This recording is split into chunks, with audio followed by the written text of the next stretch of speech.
Friends, welcome to the channel. देखिए, आपको पता है अभी के टाइम पे अच्छे खासे इन्वेस्टर जिसने हार्डली लास्ट में लेट्स से हम 2-3 ईयर्स के अंदर इन्वेस्ट करना स्टार्ट किया था, अभी के टाइम पे दुखी हैं, परेशान हैं, पूछ रहे हैं क्या करना चाहिए। क्योंकि देखिए, उन्होंने इस तरीके का मार्केट सिचुएशन देखा नहीं है जिसके अंदर निफ्टी ऑलमोस्ट 15% टॉप से डाउन हो चुका है। अगर हम देखें, देखिए म्यूचुअल फंड एक सेफ इन्वेस्टमेंट तरीका है करने का, क्योंकि आपका एक स्पेशलिस्ट फंड मैनेजर इन्वेस्ट कर रहा है। लेकिन ऐसे टाइम पे कई सारे जो फंड्स हैं वो भी काफ़ी ज़्यादा बुरा परफॉर्म कर रहे हैं। तो इंपॉर्टेंट हो जाता है हमें ऐसे फंड को डिस्कस करना जिसने लॉन्ग टर्म के अंदर, चाहे वो बुल मार्केट हो चाहे वो बेयर मार्केट हो, अच्छा परफॉर्म किया है। यही इसी कैटेगरी के अंदर हमारे पास एक फ्लेक्सी कैप का फंड है जिसको हमने पहले कई बार डिस्कस किया है। दैट इज द पारंपरिक फ्लेक्सी कैप फंड। देखिए, हम सिर्फ इस फंड वीडियो को सिर्फ एजुकेशन पर्पज से हैं, कोई रिकमेंडेशन नहीं है आपको इन्वेस्ट करने की। देखिए, जो फ्लेक्सी कैप है, आपको जैसे पता है कि इसके अंदर फंड मैनेजर के पास एक्टिवली मार्केट की सिचुएशन के हिसाब से मिड, स्मॉल एंड लार्ज के अंदर इन्वेस्ट कर सकता है, जैसी भी सिचुएशन है।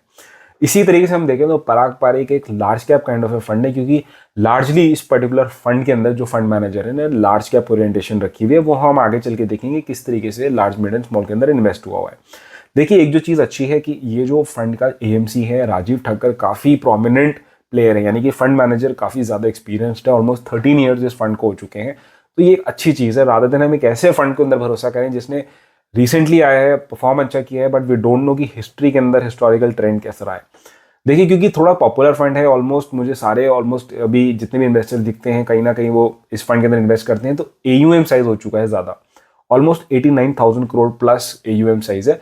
बट ये एक नेगेटिव फैक्टर में नहीं है, मैं कई बार बोलता हूँ, क्वेश्चंस भी आते हैं, क्योंकि इसके अंदर जो आपका बेंचमार्क है वो निफ्टी 500, यानी कि फंड मैनेजर के पास काफ़ी ज़्यादा प्रोविजन है। सिर्फ 500 फंड के अंदर, कंपनीज के अंदर वो इन्वेस्ट कर सकता है इस मनी को, यानी कि अगर कोई सिचुएशन, रिडेम्पशंस वगैरह आते हैं तो इनफ लिक्विडिटी है टू इन्वेस्ट, क्योंकि लार्ज कैप्स इसके अंदर ऑफ कोर्स सबसे ज़्यादा इन्वेस्टेड है। अगर हम देखिए बात करते हैं कि कितनी number of companies, almost 63 companies हैं इस पर्टिकुलर फंड के अंदर। और अगर हम अब देखते हैं कि किस तरीके से मार्केट कैप के अंदर एलोकेशन हुआ है, देखिए लार्जली देखेंगे 80% तो इक्विटी के अंदर है। 80 इक्विटी के अंदर भी इसके अंदर हम देखेंगे तो ऑलमोस्ट 69% जो है इसके अंदर, जो अगर हम देखते हैं, हमारे पास ऑलमोस्ट 62% जो है आपका लार्ज कैप्स के अंदर इन्वेस्टेड है।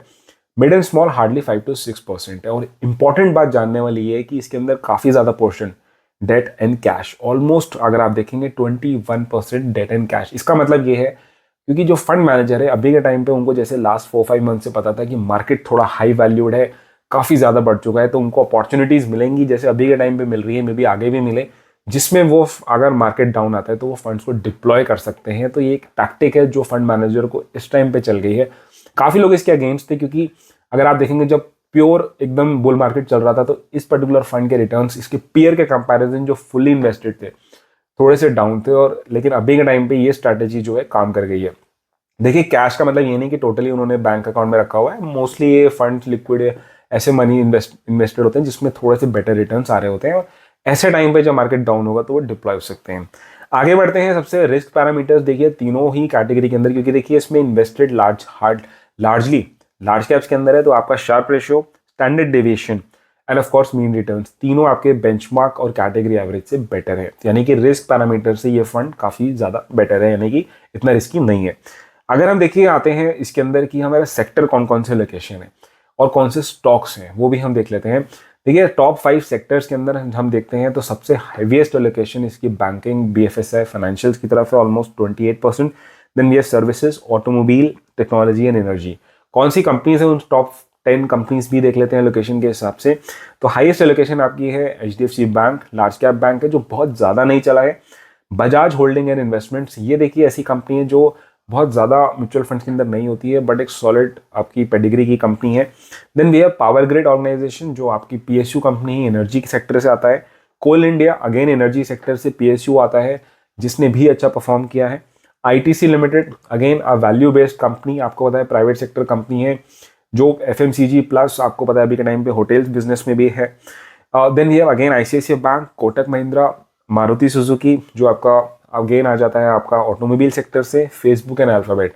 देखिए, यहाँ पे एक चीज़ मैंने कई बार आपको बताया कि फ्लेक्सी कैप जो पराग पारिक का फंड है, उसके अंदर पहले के टाइम पे तो क्या ऑलमोस्ट 30% आपका फॉरेन फंड्स होते थे, यानी कि आपको एक अलग डाइवर्सिफिकेशन फॉरेन फंड्स, यूएस की टॉप टेक कंपनीज की भी मिल रही है, क्योंकि इसमें फेसबुक, मेटा, अमेजॉन जैसे स्टॉक्स हैं।